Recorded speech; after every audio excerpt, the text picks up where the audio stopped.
Hai semuanya, balik lagi bareng Dwi Suryani di channel kesayangan kalian, Mocin Story.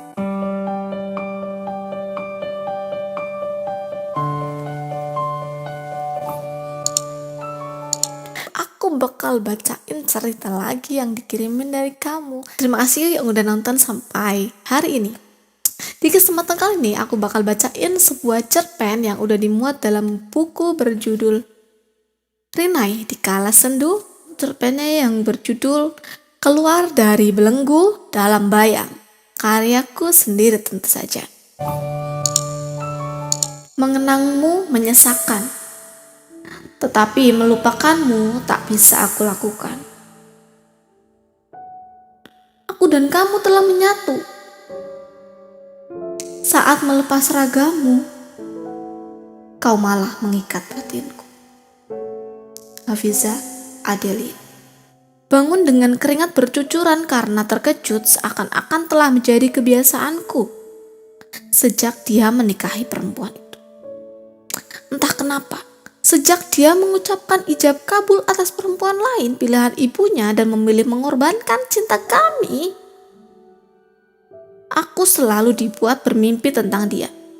Muhammad Malik Maulan. Sejak saat itu, otak dan pikiranku seolah terbelenggu oleh bayang dan mimpi tentangnya. Sudah 1 tahun lebih sejak pernikahan itu. Aku bisa menahan kesakitan saat ditinggal pas lagi sayang-sayangnya. Tetapi, aku tidak bisa mencegah kehadirannya, mencegah bayang-bayangnya di sekelilingku. Apalagi untuk mencegah lelaki itu hadir dalam mimpi. Kapan ini akan berakhir?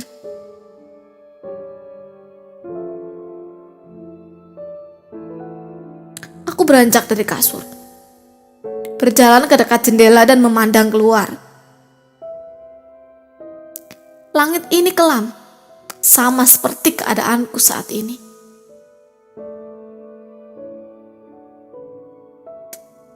Ketakutan hadir saat mulai tertidur, takut memimpikan dia lagi. Aku takut, meski yang kualami bukan mimpi buruk, namun jika setiap malam selama 1 tahun memimpikan orang yang sama, apakah ini wajar? Langit yang kelam itu tentu akan berubah terang saat matahari menyinari. Sedang aku masih menunggu matahariku itu kembali. Kapan? Entahlah. Aku mencoba mengalihkan pandangan ke jam dinding bergambar Doraemon. Jarum pendek masih menunjuk angka 3. Itu berarti aku baru tidur selama 2 jam. Memimpikan tentang dirinya, lalu kembali terjaga. Ku ambil ponsel lalu membuka aplikasi chatting, mengulak-alik layar, siapa tahu ada yang bisa menemaniku malam ini. Dan menerima curahan hati si jomblo yang mengenaskan ini. Kak, udah tidur belum? Ku kirim pesan kepada Kak Via. Dia adalah satu-satunya makhluk yang kemungkinan besar masih sadar. Masih nulis kak, ada apa? Katanya. Aku mau curhat kak. Aku balas lagi.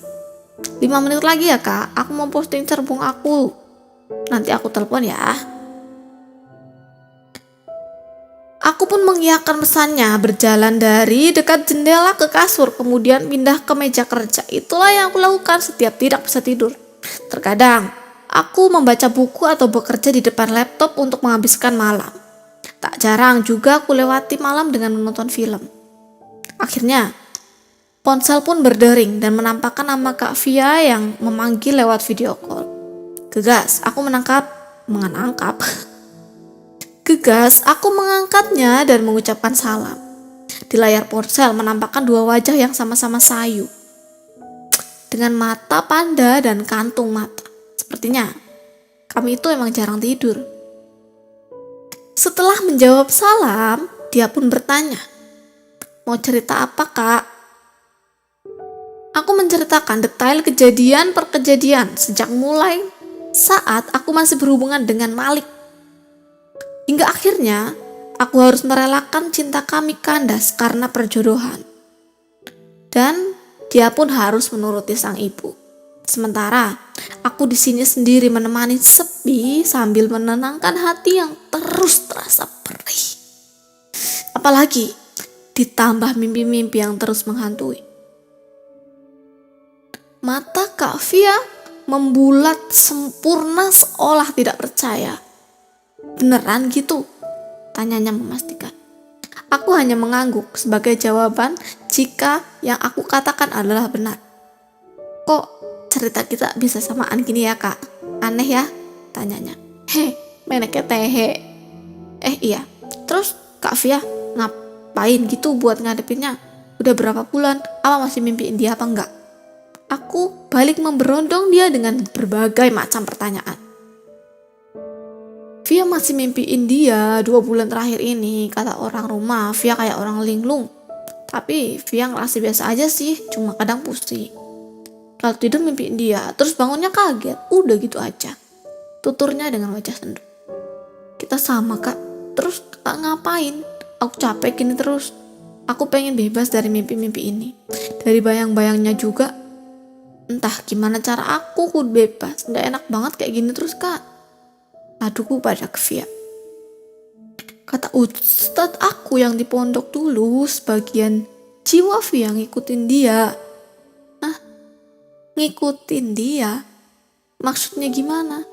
Jangan-jangan aku gitu juga. Aku ada di sini, tapi kok rasanya ada di sana juga, keluhku pada Kak Via. Sepertinya hanya Kak Via yang mampu mengerti keadaanku saat ini. Beberapa kali aku bercerita kepada teman lain, yang ada mereka hanya menyalahkan, menganggap aku terus memikirkan Malik, hingga terbawa mimpi terus menerus. Kata Ustadz, kemungkinan saat lelaki itu ijab kabul yang disebut adalah bukan nama orang yang dia jodohkan itu, tapi nama kita kak. What? Kok bisa? Aku sangat terkejut mendengar. Ya gitu, mungkin mereka ingin menikahi kita karena raganya mas gak bisa bersama ya, jadi di jiwanya yang dinikahi, batinnya diikat lah kayak gitu. Jelasnya terlihat serius tapi juga sendu. Astagfirullah. Kalau itu benar, terus kita harus gimana kak? Apa Pak Ustadz itu bisa nolong kita apa enggak? Coba deh kak tanya. Aku benar-benar pengen lepas dari belenggu mimpi, pengen kembali ke dunia nyata. Akhirnya air mataku jatuh.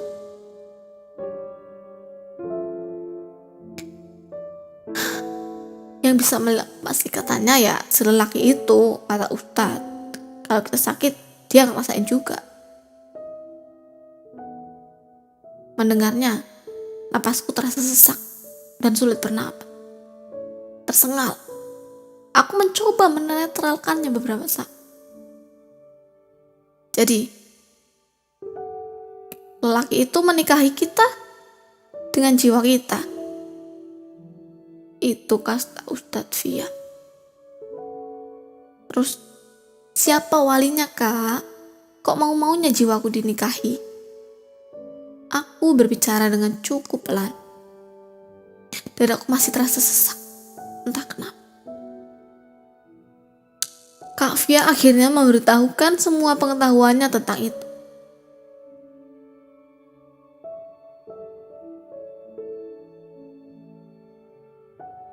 Ini mengenaskan. Di sini sepertinya hanya pihak perempuan yang dirugikan. Aku merasa tertekan.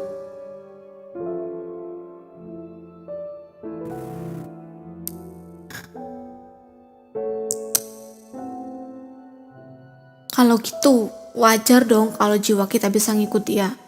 Kalau istri beneran aja ngikut suami, tapi kok dia setegak itu sama aku. Kupukul bantal dengan keras, mencoba melampiaskan amarah yang tertahan. Iya kak, Via juga gak tahu harus gimana. Nikmatin aja dulu, senang kan bisa ketemu dia terus dalam mimpi. Celetuk Kak Via sambil tersenyum, tapi senyumnya terlihat sangat menyedihkan. Benar sih, nggak bisa memiliki dia di dunia nyata, masih bisa bersama di dunia mimpi. Akhirnya aku ketawa dan Kak Via pun ikut juga. Ya, menertawakan kisah cinta yang rumit dan tragis itu. Menyedihkan ya. Apalagi kisah cinta ini nggak masuk akal. Tawa ini sudah mereda. Kini pilu yang datang lagi padaku. Mungkin pada Kak Via juga. Terlihat dia menitikkan air mata di sudut netranya. Mengenaskan. Kak, ada kemungkinan gak sih kita bisa lepas dari ikatan itu? Keluhku lirih pada Kak Via. Berharap ada cara untuk membebaskanku dari semua ini. Mungkin, ya itu pun kalau dianya mau. Kalau enggak ya kita akan bakal jadi istri bayangan kayak gini. Dia seakan punya istri dua dan kita ambiar terus tiap hari. Astagfirullah, dan aku bertambah sesak mendengar hal itu dan aku putuskan untuk mengakhiri panggilan. Tak ada yang harus kulakukan saat ini selain sholat dan meminta kepada Allah agar lepas dari belenggu ini. Kemudian menunggu sesaat untuk sholat subuh agar bisa meminta hal yang sama untuk kedua kalinya. Lepas dan bebas. Tentang rasa yang tak bisa hilang, aku tidak akan memaksa. Matahari menyilaukan wajahku. Sinarnya masuk begitu saja melalui kaca jendela. Ternyata aku tertidur setelah sholat. Masih sama. Aku bermimpi tentang Malik dan terus Malik. Aku keluar kamar, berharap bisa menemukan kesejukan di pagi yang cerah ini. Aku duduk di teras depan rumah, mengulurkan tangan di bawah keran yang mengalirkan air, kemudian mencuci muka. Aku belum bicara satu kata pun. Tanganku masih terus menyapu wajah dengan air. Dok, kamu masih pusing? Tiba-tiba tangan bapak sudah ada di keningku. Aku menjawab beliau dengan hanya mengangguk. Apa yang dirasa? Tanyanya lagi. Pusing, lemes. Aku ada di sini, tapi merasa ada di tempat lain. Jawabku lemah dan masih terduduk di teras. Hanya saja sudah berhenti mencuci muka. Bapak memijat tengkuk pucuk kepala, seakan ada yang meniup. Mungkin bapak yang melakukannya. Beberapa saat setelah dipijat, kepalaku mulai lumayan ringan, tetapi masih lemas dan belum bisa fokus. Bayang-bayang Malik yang sedang beraktivitas masih berada di sekelilingku. Pak, aku lelah. Aku menyandarkan kepala ke bahu beliau yang kini sedang duduk di sebelah kiriku. Kenapa? Tanya beliau. Selama setahun terakhir, aku terus saja bermimpi tentang Malik. Apa aku sudah gila? Bapak belum menjawab. Beliau mengusap kepalaku dengan lembut. Tapi kata temanku, Malik ngikat batin aku, Pak. Aku ingin lepas, Pak. Aku lelah. Mengikat batin? Tanya Bapak heran. Iya, Pak. Bapak tahu kan kalau ada ilmu itu. Gimana caranya ya biar bisa lepas dari belenggu dalam bayang ini? Aku lelah, Pak. Keluhku mulai terisak. Ikatan batin. Jika sudah mengikat, tidak ada yang bisa melepas kecuali keinginan Malik sendiri. Lalu, bagaimana dengan nasibku? Aku gak mau gini terus. Minta Malik untuk bertemu. Nanti Bapak temani sekalian menasihati dia. Aku hanya mengangguk, sedikit perasaan lega menghampiri diriku. Apapun yang terjadi, beliau selalu memihakku dan tidak pernah menyalahkan meskipun aku menceritakan tentang hal ini yang sangat amat terlambat. Hari ini, 27 September 2021, sesuai permintaan Bapak 3 hari yang lalu, aku sudah menghubungi Malik dan akan bertemu setengah jam lagi. Jantungku berdegup dengan cepat, gugup sekali rasanya. Setelah sekian lama aku tidak bertemu dengannya, sebentar lagi kami akan bertemu untuk mengakhiri semuanya dan membebaskan aku dari belenggu ini. Aku dibonceng bapak menuju ke sebuah rumah makan lesehan, sesuai tempat yang disepakati. Saat sampai, di salah satu sudutnya terlihat seorang lelaki berkopiah hitam sedang menggendong seorang anak. Sepertinya itu Malik, akan tetapi dia dengan seorang anak tanpa seorang istri. Aku mendekat ke arahnya untuk memastikan. Benar saja, itu Malik. Assalamualaikum, ucapku dan bapak secara bersamaan. Waalaikumsalam. Lelaki itu beranjak dan mengulurkan tangannya pada bapak untuk wassalaman. Padaku juga. Aku terkejut. Biasanya dia tak akan menyentuh selain mahramnya. Tetapi ini, dengan sendirinya tanganku mengulur dan kami pun bersalaman. Entah apa yang terjadi, aku merasa sedikit energi. Ini aneh, tapi nyata terjadi. Bapak mulai membuka percakapan dan mengutarakan maksud kami meminta bertemu. Bapak minta, lepaskan ikatan itu dan jika kau masih sayang kepada Adel. Apakah seumur hidup dia akan seperti ini? Kau tega dia tak ada bahagia? Atau tidak bisa bersama lelaki lain? Kau tega melakukan itu? Hah? Berondong bapak dengan tatapan serius, sedangkan aku masih mematung memperhatikan Malik dan anak yang dia gendong. Maaf pak, Malik tidak bisa melepaskannya. Jiwa kami sudah menyatu, tidak bisa dipisahkan. Malik malah berniat menikahi Raga Adel juga, bukan hanya jiwanya. Tutur Malik sambil menepuk-nepuk anaknya dengan lembut. Picik, kau ingin memiliki 2 istri? Seru bapak. Beliau mulai naik pitam. Ayah mana yang akan rela putri satu-satunya menjadikan madu? Adel akan menjadi istri Malik satu-satunya, Pak. Malik dan Almira sudah bercerai. Bahkan, dia pergi meninggalkan anak kami saat masih berumur 2 minggu. Katanya, bayi ini bukan anaknya karena dia sangat mirip dengan Adel. Dia tidak terima. Aku dan bapak langsung melihat anak itu, terkejut. Itulah yang aku rasakan. Keanehan ini terjadi lagi. Ah, bukan. Kuasa Tuhan terjadi lagi. Malik juga memperlihatkan surat cerainya yang sudah ditandatangani 2 bulan sebelumnya. Dia bilang kalau ingin sekali membicarakan ini, tetapi takut aku tidak sudi. Padahal aku sangat menunggu saat ini. Saat aku bebas dan lepas untuk memikirkannya, tanpa takut merasa bersalah kepada sang istri. Bagaimana Del? Pak, tanyanya memastikan. Tapi bapak menggantung ucapannya dan menatapku. Aku hanya mengangguk mengiyakan. Mungkin tadinya bapak hampir menolak, tetapi aku tidak bisa untuk tidak menerimanya. Memang, apa yang bisa aku lakukan sekarang selain menerima?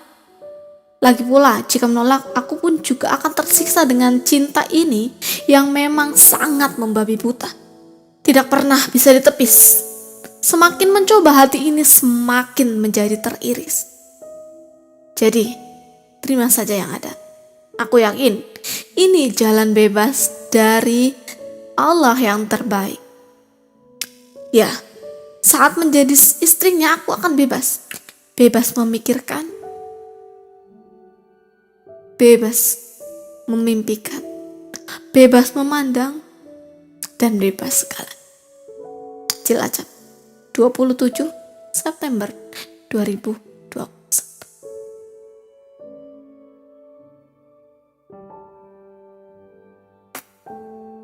Bagaimana, Hafiza Adelia? Kalau kamu pernah baca novel aku yang judulnya Kala Cinta Dalam Momennya, itu kamu bakal tahu siapa Hafizah Adelia itu. gitu. Ya, ingat ya, kisah ini tadi hanya fiksi belaka, yang ada di dalamnya juga hanya fiksi. Tapi misalkan ada kesamaan tempat ataupun setting ataupun alur, mungkin itu hanya kebetulan, atau mungkin ini memang secuil dari kisah nyata. Ya kurang lebihlah seperti itu kisah antara Malik dan bukan Ridwan ya, Malik dan Adele. Kira-kira di kehidupan nyata emang bener nggak sih ada yang kayak gitu? Semoga nggak ya, kasihan kalau sampai di kayak gitu. Jadi gimana, kalian terhibur dengan kisah tadi? Semoga terhibur ya, karena memang tujuan dari channel ini adalah menghibur. Syukur-syukur nanti ada sebuah hikmah yang bisa dipetik dari kisah-kisah yang aku ceritakan. Terima kasih udah menonton sampai akhir. Sampai jumpa di video aku selanjutnya. Semoga bermanfaat. Dadah.